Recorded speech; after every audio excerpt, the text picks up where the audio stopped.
What did Vorden do to provoke the second-year students? And how far will they go to punish him? How will Quinn react to seeing Vorden in this state? And will he try to intervene? How will this event impact the dynamics of the school?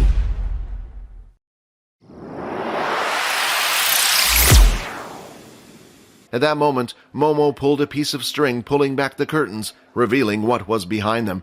As the curtains were drawn, a badly beaten-up Vorden was on display, tied to a large wooden plank. Both of his hands were slotted into holes, while his body was made to stand, and it looked like his legs were wired down by some type of ability. Just then, several of the second-year students pulled out carts that seemed to be filled with large black circular stones. Momo picked up one of the round balls and held it in his hand. "This here's a metal ball that has been embedded with the power of a beast crystal," said Momo. "When the Earth had found a way to mix the beast crystal with our own weapons, it was a turning point in the war. But what they don't teach you as first years is that beast weapons need to be activated with your ability. Once activated, they can give out extra power. The higher the beast crystal used to make the weapon, the higher the power. So us second years have decided to give you from the beast weapons class and some of you other first-year students a shortcut. Today, we will show you how to activate a beast weapon using these balls." That's when a first-year student raised his hand to ask a question. Excuse me, but does any of the teachers know about this?" Then a second-year student had come from the side of the assembly hall and immediately punched the student who asked the question in the face. The second-year student repeatedly punched the person until he eventually passed out. "Are there any more questions?" Momo asked. The first-year student stood there silent in fear. Now, usually your weapons wouldn't change color when activated, but as I said earlier, these balls are you just for the sake of helping you learn how to activate your weapons. Once the color is changed, that means it has been activated and its strength is increased. Now today, we will be practicing target hitting. The board here is special, you see. Even a bullet wouldn't be able to penetrate through it. Only the power of a beast weapon can. So today's lesson is to throw the ball and hit the target. Simple, right? The second years are only doing this because they know they can get away with it. They have been here longer than us. Oh, I almost forgot. The crazy boy here has been targeting us second years one by one, thinking we wouldn't notice. The second years then poured out the crates of black beast stones. They all fell out and rolled onto the ground floor. There were more than enough stones there for each student to throw at least one ball at Vorden. As expected, not a single person had volunteered. "Those bastards! How could they do something like that? Quinn, go call Leo. If it's him, he might stop this mess." But as Layla turned around to look at where Quinn was, he was nowhere to be seen. "Pick me! I don't mind having a little try," Quinn said with a smile, standing at the front of the students. As Quinn volunteered himself next, Momo couldn't help but think he was up to something. He knew the two of them were friends, so why would he volunteer? Quinn started to look around at all the second years in the room. There were a total of 8 second-year students standing by the edge of the hall, 4 on each side that had around 50 first-year students surrounded. There were also 2 students by Vorden, 1 on each side of the board. These students were the weakest of the bunch. It was unlikely that any of the first years would help Quinn out, and even the strongest first year in the room was Erin, and even she was a level 5. It was no wonder, even though the first years outnumbered them, they were afraid. As Quinn held the ball in his hand, a message had appeared. "Basic tier beast weapon, round ball. Would you like to activate? Strength of weapon will increase by 5%. Activate." The black ball started to glow. It glowed brighter than any of the balls the other students had held before. How is that possible? He was able to activate the basic tier weapon fully, Momo thought. Wasn't he just a useless level 1? "Why do we have these powers?" Quinn said out loud. "Isn't it to protect ourselves? To fight those who harm our friends and family?" "Quinn, no, don't. What are you doing?" Vorden mumbled, but was unheard. "I have taken a beating my whole life, and I was weak back then. What do I care if I take another beating now?" Quinn then chucked the ball using all his strength as hard as he could. Instead of the ball hitting Vorden, though, like everyone suspected, it landed straight in the student's stomach, standing by the side of the board. The power was so strong that the student was lifted off his feet and knocked out in one blow.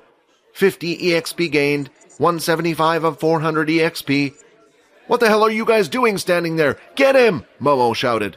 Quinn knew there wasn't much he could do against all the second-year students, so he wanted to create as much havoc as possible. The two level 4 students who stood by Momo's side started to come towards him, but instead of Quinn running toward them, he suddenly ran toward the crowd of first years behind him. He bent down and picked up 2 more of the black balls on the floor and started to head for the weaker students around the side, while weaving in between the first-year students. Then, when he was within distance, he had found his targets, the weak level 2s who were standing by the side. Once again, he threw out another 2 black balls, aiming for them at full strength. One of the students managed to avoid the black ball, but the other wasn't so lucky, getting hit and knocked out. 50 EXP gained, 225 of 400 EXP. This was Quinn's plan. So far, every level up, Quinn was able to obtain an ability. He didn't know what he would get, but he sure hoped it would help him win the fight. "What are you guys doing? To anyone who manages to hit or capture that guy, they will be free from any form of punishment," Momo said. "Why should we listen to you?" Layla said. "Just a second ago you dealt with one of us for asking a question. Who knows whether we can trust you or not?" "Fine, you don't want to help? Attack them all!"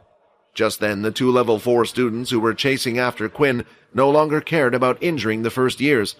But before it could even reach any of the students, an ice ball was shot out and froze the water attack in place, causing it to fall to the ground.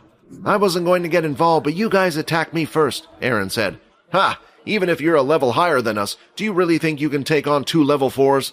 Just then an arrow came shooting out, aiming for one of the students, but before it could reach him, an earth wall was raised. "She won't be alone," Layla said.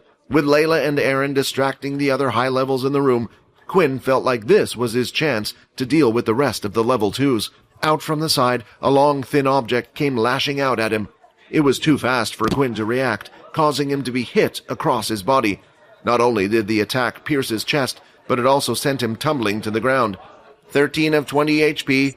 "You have caused so much trouble," Momo said. "I don't know how you can activate the beast weapon so well, and your surprise attacks seem to work, but you will always be a weak level 1.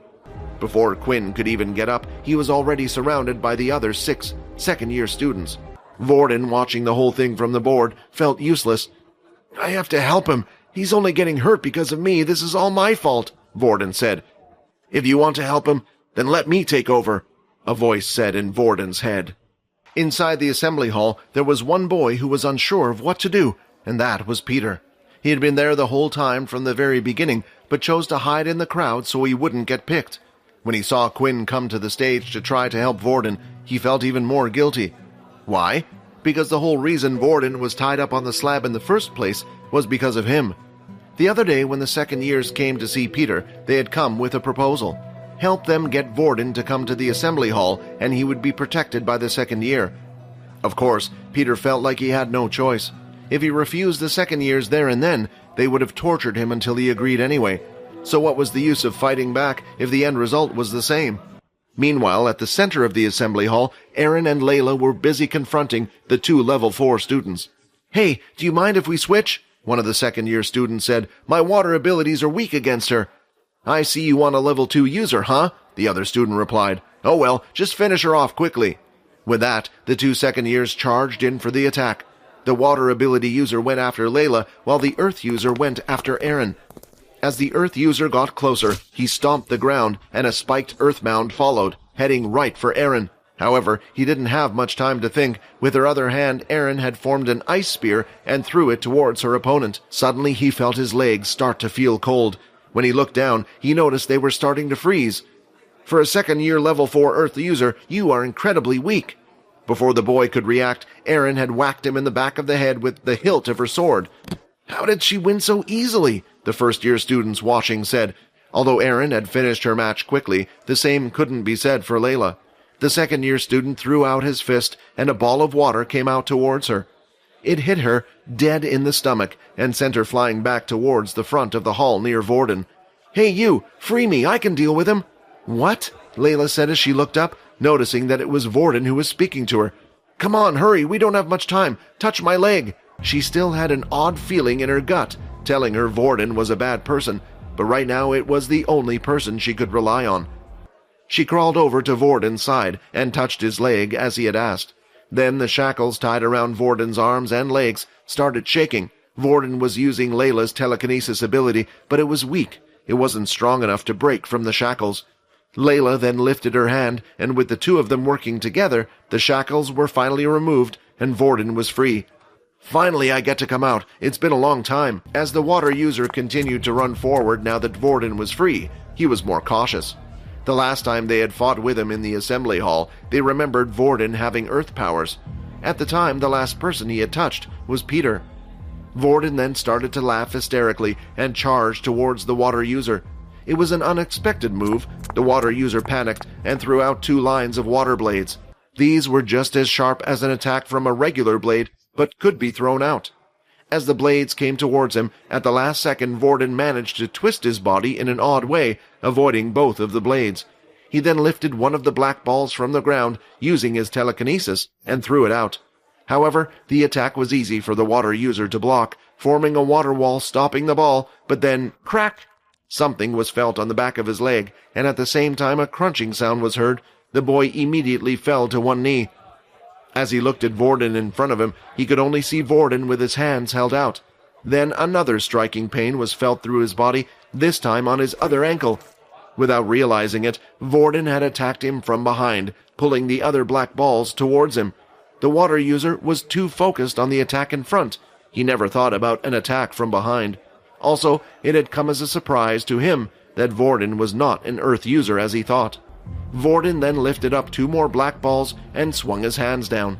At the same time, the balls came rushing down at a crazy speed, hitting the student in the forearms, breaking them at the same time. The student screamed in pain, and with his arms mangled, he could no longer use his water ability as he could before. Finally, I, Rayton, have returned. What secrets will be revealed about Vorden's past and his true identity as Raten? How will Layla react to Vorden's transformation, and will she regret helping him escape? Find out in the next episode. Subscribe to the Pocket FM Fantasy YouTube channel and press the bell icon for instant notifications. Check out our channel for more exciting shows.